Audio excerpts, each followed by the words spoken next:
Oke, kita akan mempelajari tentang biaya bahan baku. Apa sih biaya bahan baku itu? Biaya bahan baku itu adalah semua biaya yang diperlukan atau dikeluarkan untuk memperoleh bahan baku produksi, mulai dari perolehannya, kemudian diproses hingga menjadi barang jadi yang siap untuk dijual. Nah, pengelolaan bahan baku ini menjadi penting. Kenapa? Karena bahan baku ini biasanya dalam suatu perusahaan manufaktur itu memiliki proporsi yang besar dan memiliki tingkat perputaran atau turnover yang sangat cepat. Jadi dalam proses produksi bahan baku ini adalah menjadi bagian yang paling penting seperti itu. Maka nilai investasi yang ditanamkan perusahaan ke dalam persediaan bahan baku ini sangatlah besar. Jika sampai terjadi ketidakefisienan atau pemborosan dalam hal biaya bahan, maka jumlah atau nilai rupiahnya akan sangat besar dan akan sangat mengganggu proses produksi. Nah, oleh karena itu, bahan baku harus dikelola seefisien mungkin dengan menerapkan sistem pengendalian yang baik. Penanganan bahan atau bahan baku ini harus dilakukan di seluruh aktivitas yang berkaitan dengan bahan baku. Maka masalah-masalah yang terkait dengan bahan baku itu tadi, yang pertama perencanaan dan pengendalian bahan. Persediaan bahan baku ini harus selalu cukup tersedia. Kenapa? Karena kalau misalnya sampai kehabisan atau kekurangan persediaan bahan baku, maka proses produksi itu bisa terganggu atau terhenti. Nah, maka perusahaan akan mengalami kerugian yang besar. Sebaliknya, kalau misalnya persediaan bahan baku ini sampai melimpah atau melebihi kapasitas, maka perusahaan juga harus menanggung biaya penyimpanan yang besar juga, maka menjadi tidak efisien. Maka harus diperlukan perencanaan dan pengendalian bahan yang baik agar tidak terjadi kekurangan maupun kelebihan. Selanjutnya, penentuan harga pokok perolehan bahan yang dibeli dan penentuan harga pokok bahan yang dipakai di dalam pengolahan produk. Kedua hal ini, baik yang pembelian maupun pemakaian, ini penting untuk membebankan harga pokok bahan baku ke dalam harga pokok produk secara keseluruhan. Aktivitas penting terkait bahan baku, yang pertama adalah pengadaan bahan baku dan kemudian distribusi bahan baku. Pengadaan bahan baku umumnya dimulai dari permintaan bahan oleh gudang. Agar persediaan bahan di gudang tidak mengalami kelebihan atau kekurangan, maka permintaan bahan baku ini harus mempertimbangkan tingkat reorder point atau titik pemesanan kembali. Kapan perusahaan harus menentukan kapan dia harus memesan kembali bahan yang diperlukan. Nah, reorder point ini merupakan kondisi saat perusahaan harus melakukan pemesanan kembali karena tingkat persediaan bahan sudah pada batas saatnya perusahaan harus melakukan pemesanan kembali. Nah, dengan adanya permintaan bahan, maka bagian pembelian akan melakukan order pembelian ke pemasok atau supplier. Aktivitas pengadaan bahan baku akan diakhiri dengan penerimaan barang dan penempatan barang ke gudang. Selanjutnya adalah distribusi bahan baku. Aktivitas distribusi bahan baku ini merupakan aktivitas pemindahan bahan menuju ke tempat proses produksi. Jadi aktivitasnya mulai dari gudang, tadi kan habis pengadaan dari supplier ke gudang, kemudian distribusi itu dari gudang menuju ke departemen produksi yang memerlukan bahan tersebut. Seandainya pada akhir kegiatan produksi di departemen produksi mengalami kelebihan bahan yang diminta, maka kelebihan bahan tersebut akan dikembalikan lagi ke gudang penyimpanan bahan. Kemudian bagaimana penentuan harga pokok bahan yang dibeli? Yang termasuk harga pokok bahan yang dibeli adalah harga faktur atau harga pembelian ditambah biaya lainnya yang terjadi dalam rangka perolehan bahan, baik yang berhubungan dengan biaya pemesanan atau ordering cost maupun biaya penyimpanan atau carrying cost, sampai dengan bahan siap dipakai di dalam kegiatan produksi. Jadi misal biaya angkut, biaya penyimpanan di gudang dan sebagainya. Dikurangi potongan pembelian atau rabat dan subsidi langsung atas pembelian atau diskon. Selanjutnya adalah metode penentuan harga pokok bahan yang dipakai. Metode penentuan harga pokok ini ada 6. Ada metode identifikasi khusus. Nah, kalau metode identifikasi khusus ini biasanya dipakai untuk bahan-bahan yang spesial gitu. Jadi setiap jenis bahan yang satu dengan bahan yang lain ini mempunyai karakteristik yang berbeda sehingga memerlukan perlakuan yang berbeda pula. Harga perolehannya berbeda, kemudian metode penyimpanannya juga berbeda. Selanjutnya metode FIFO dan LIFO, lalu metode FIFO dan LIFO itu biasanya digunakan untuk perusahaan yang memproduksi barang secara massal atau homogen terstandar. Hanya bedanya FIFO dan LIFO itu, kalau FIFO itu barang yang masuk pertama dia akan keluar pertama, FIFO first in first out.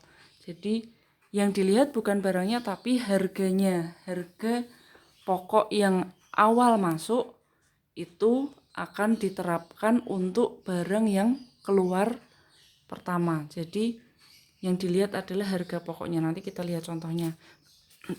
Kalau LIFO itu sebaliknya, barang yang terakhir masuk dia akan harga pokoknya diterapkan pada barang yang awal keluar, seperti itu. Kalau rata-rata bergerak, metode average atau rata-rata ini biasanya digunakan untuk produk yang atau bahan yang tidak dapat diidentifikasikan satu-satu atau secara jelas. Contohnya misalnya bahan kimia atau bahan cair yang diletakkan di dalam drum atau kolam penyimpanan seperti itu, maka tidak bisa diidentifikasi jumlahnya satu persatu. Selanjutnya metode biaya standar. Metode biaya standar ini adalah penentuan harga pokok bahan baku dengan cara mencatat bahan baku yang dibeli dalam kartu persediaan sebesar harga standar. Nah, harga standar itu apa? Harga standar itu harga taksiran yang mencerminkan harga yang diharapkan akan terjadi di masa yang akan datang atau harga yang diperkirakan untuk anggaran tertentu.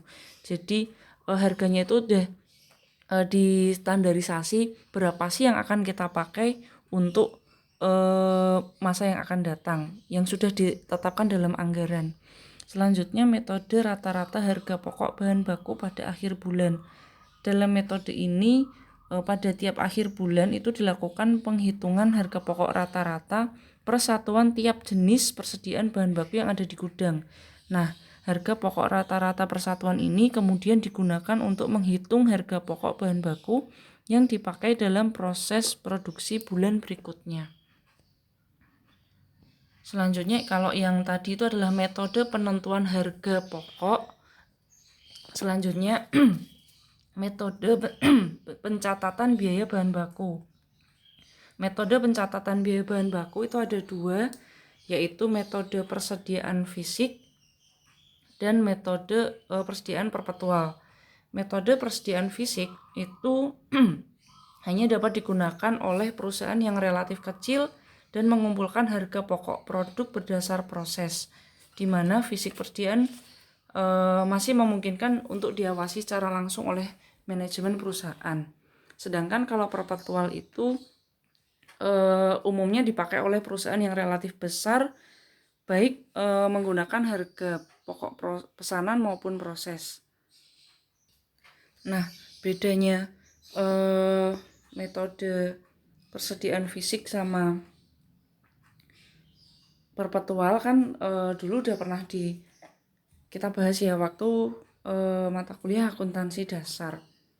Nah, bedanya pencatatannya adalah kalau fisik itu langsung pada akunnya, misalnya pembelian ya dicatat pembelian, tapi kalau perpetual itu dicatatnya langsung semuanya ke persediaan, seperti itu. Nah, metode akuntansi perpetual ini terus-menerus mengikuti mutasi atau perubahan di dalam persediaan. Nah, jurnal terkait metode persediaan fisik. Untuk mencatat pembelian bahan, misalnya ini pembeliannya secara kredit ya, berarti jurnalnya pembelian bahan di debit, hutang dagang di kredit. Selanjutnya jurnal untuk mencatat retur atau pengembalian pembelian bahan, maka jurnalnya hutang dagang di debit, retur pembelian di kredit. Untuk mencatat potongan pembelian, hutang dagang di debit, potongan pembelian di kredit, dan kas di kredit. Seperti itu. Selanjutnya kalau fisik ini pada saat bahan dipakai atau untuk pemakaian bahan itu tidak dilakukan pencatatan.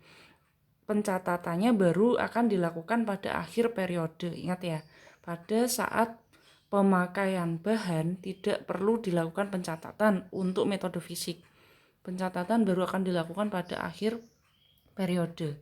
Nah, pada akhir periode akuntansi dilakukan perhitungan fisik persediaan untuk menentukan harga pokok bahan yang dipakai. Harga pokok persediaan bahan yang dipakai menghitungnya yaitu persediaan bahan awal periode itu ditaruh di kanan dulu, lalu pembelian bahan dikurangi dengan retur pembelian dan potongan pembelian. Lalu jadi tadi persediaan bahan awal periode ditambah pembelian dikurangi retur dan potongan pembelian, itu hasilnya kan pembelian bersih.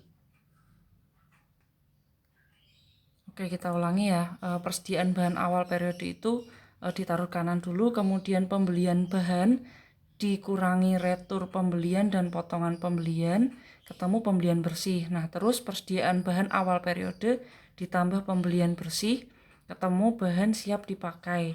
Lalu bahan siap dipakai dikurangi persediaan akhir bahan, ketemulah harga pokok bahan yang dipakai. Nah, kemudian ini yang terkait metode persediaan perpetual. Untuk mencatat pembelian bahan, kalau tadi metode fisik kan langsung pembelian bahan. Kalau metode perpetual itu persediaan bahan di mana displit antara persediaan bahan baku dan persediaan bahan penolong. Langsung seperti itu. Kalau fisik tadi pembelian bahan tok kayak gitu. Tapi kalau perpetual itu di split atau dipisah antara persediaan bahan baku dan persediaan bahan penolong, lalu kreditnya baru hutang dagang. Terus untuk mencatat retur atau pengembalian bahan itu jurnalnya hutang dagang di debit, kreditnya juga displit lagi persediaan bahan baku dan persediaan bahan penolong. Sementara kalau fisik tadi kan hanya retur pembelian, seperti itu saja. Kemudian untuk pemakaian bahan, nah kalau fisik tadi tidak dilakukan pencatatan, kalau perpetual dilakukan pencatatan, yaitu jurnalnya barang dalam proses biaya bahan baku atau biaya bahan, kemudian biaya overhead pabrik, yang kreditnya adalah persediaan bahan. Barang dalam proses biaya bahan itu untuk memasukkan persediaan bahan baku, sementara biaya overhead pabrik itu untuk memasukkan persediaan bahan penolong. Seperti itu, kreditnya persediaan bahan. Nah, pada akhir periode dilakukan perhitungan fisik. Bukan untuk menghitung harga pokok, tapi untuk melakukan pengawasan dengan mencocokkan apakah persediaan bahan di gudang nilainya sama dengan yang tercatat dalam kartu persediaan. Jadi stok opnam, kita mengecek apakah nilainya sama antara pencatatan dengan perhitungan fisik di gudang, seperti itu. Nah, ini contoh perhitungan pemakaian bahan baku. Misalnya